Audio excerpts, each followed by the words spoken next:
انت كلمة السر. يوم ورا يوم حبيبي. سمعت قبل كده عن بديل للحوم والفراخ والبروتين بصفة عامة؟ تعالى بقى أقولك السر فين.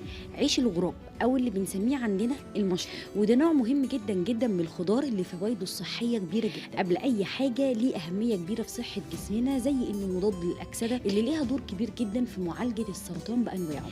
كمان هو مصدر مهم جدا لفيتامين د اللي مهم أصلا لجسمنا. سعراته الحرارية كمان قليلة جدا، فمناسب جدا للناس اللي بيعملوا دايت أو مرضى السكر. علشان تخزنه عندك لازم تتاكد انه ما كونش طبقه سودا من تحت علشان ما يفقدش قيمته الغذائيه. كمان لو هتعمله يا ريت ما يفضلش فتره طويله على النار برضو، لانه بيفقد قيمته الغذائيه، يعني بالكتير قوي 5 دقائق على النار.